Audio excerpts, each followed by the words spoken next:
পদ্মা সেতু রেল সংযোগ প্রকল্পে ২৭,০০০ কোটি টাকার চীনা ঋণ অনিশ্চিত হয়ে পড়েছে। রেলপথ মন্ত্রণালয় থেকে কয়েক দফা যোগাযোগ করা হলেও সাড়া দেয়নি চীনা কর্তৃপক্ষ। প্রধানমন্ত্রীর কার্যালয়ে পাঠানো রেল কর্তৃপক্ষের চিঠিতে জানানো হয়, ২০১৭ সালে বাংলাদেশের জন্য চীনা এক্সিম ব্যাংকের স্বল্প সুদে ঋণের প্রস্তাবে পদ্মা সেতু রেল সংযোগ প্রকল্পটি এখনও অন্তর্ভুক্ত হয়নি। এবছরে ঋণ মঞ্জুর ও শুষ্ক মৌসুমে কাজ শুরু না করতে পারলে ট্রেন চালু করতে সরকারের প্রতিশ্রুতি রক্ষা করা সম্ভব হবে না। এ বিষয়ে বাংলাদেশে নিযুক্ত চীনা দূতাবাসের সাথে যোগাযোগ করা হলে তাতে সাড়া দেয়নি কর্তৃপক্ষ। বিস্তারিত মাহফুজ কামালের রিপোর্টে।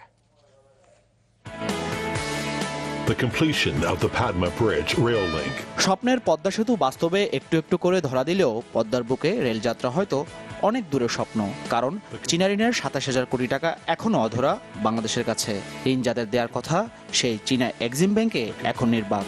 ঋণ চুক্তির জন্য রেলপথ মন্ত্রণালয়ের কয়েক দফা প্রস্তাব দেওয়া হলেও সাড়া দেয়নি ব্যাংকটি। তাই সময়মতো কাজ শুরু করা যাচ্ছে না।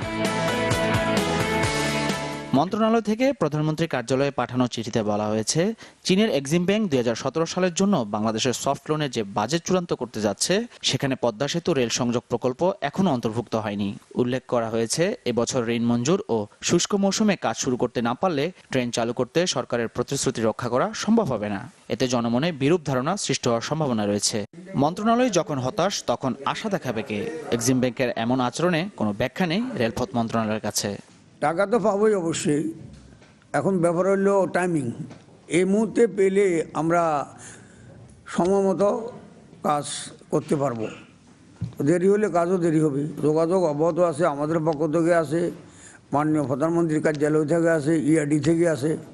মূল সেতুর দৈর্ঘ্য ৬.১০ কিলোমিটার আর রেল সেতুর গন্তব্য ঢাকা থেকে পদ্মা হয়ে যশোর পর্যন্ত ১৭২ কিলোমিটার। তদারকি সহ পুরো প্রকল্পের ব্যয় ধরা হয়েছে প্রায় ৩৫,০০০ কোটি টাকা, যার মধ্যে ২৭,০০০ কোটি টাকা ঋণ হিসেবে দেওয়ার কথা ছিল চীনা এক্সিম ব্যাংকের। যোগাযোগ বিশেষজ্ঞ অধ্যাপক শামসুল হকের মতে, সময়মতো কাজ শেষ করতে না পারলে সরকারের প্রতি আস্থা হারাবে জনগণ। এটা একটা পলিটিক্যাল কমিটমেন্ট, এটা পলিটিক্যালি ইলেকশন উপলক্ষে অনেক গুরুত্বপূর্ণ এবং যোগাযোগের ক্ষেত্রেও কিন্তু অনেক গুরুত্বপূর্ণ বিবেচনায় আমি বলবো এটা যেহেতু একটা শর্ত সাপেক্ষ হয়ে যাচ্ছে, ফান্ডিং না পেলে এটা রেডি হবে না। এই ক্ষেত্রে খুব দ্রুতই সরকারকে কিছু কূটনৈতিক উদ্যোগ নেওয়া উচিত, যাতে করে খুব বেশি সময় ক্ষেপণ না হয়। যদি হয় তাহলে কিন্তু মানুষ কিন্তু হতাশ হবে।